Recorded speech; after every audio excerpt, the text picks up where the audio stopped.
c'est Hawaïen de Corée, pose de Omar Silla Funike.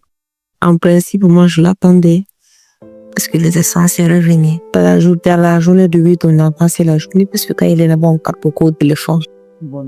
Et le 9, je devais amener des enfants aussi quelque part. Je parle de ça avec lui. Et quand je partais, on était au téléphone. Quand je rentre, je l'appelle, il ne prend pas. 2 heures après, pas de réponse. Pendant ce temps, ça venait de se passer. Mais j'appelle ma petite soeur et je ne veux pas me dire ce qui s'est passé. C'est sur les réseaux sociaux que je vous connecte. On me dit qu'on les a arrêtés. Et jusqu'à présent, il n'y a jamais eu de nouvelles. Quand ma grande fille, quand elle a passé 1 journée, 2 jours, 3 jours sans parler avec son papa, elle a compris. Elle dit, papa, maman, papa a encore eu des problèmes.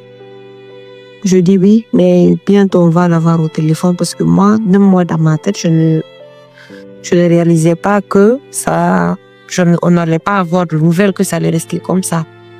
Quand on était ensemble et quand on n'est pas ensemble, c'est pas le même quotidien. Quand tu essaies de remplir les vides pendant toute la journée et que le soir, tu t'assois, tu réalises, tous les enfants sont couchés, tout est éteint. Le vide, c'est toi qui le vois, c'est toi qui l'entends après.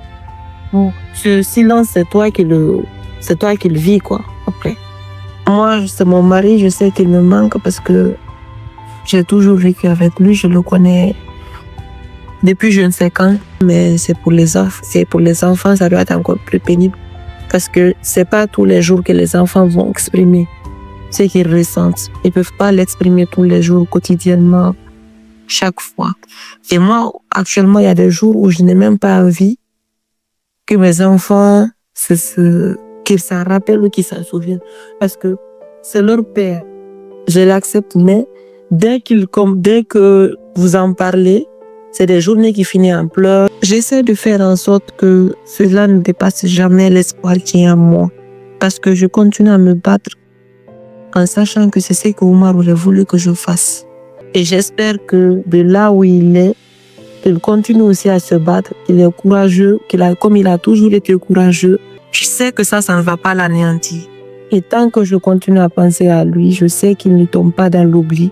Je pense à mon avenir avec lui.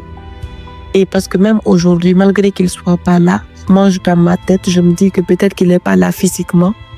Mais je sais que partout où il est, comme il l'a toujours fait par la pensée, Omar est toujours avec moi. C'est quelqu'un qui m'a déjà toujours soutenu.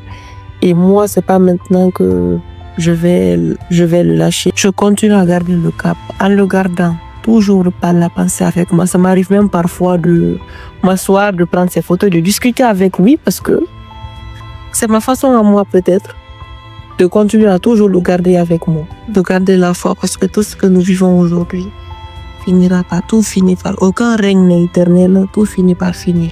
Et j'espère qu'on se retrouvera très bientôt. Le souvenir qui me réconforte, c'est le souvenir de l'Omar toujours fort, toujours confiant et soutenant, aimant qu'il a toujours été. Et ça ne me quittera jamais.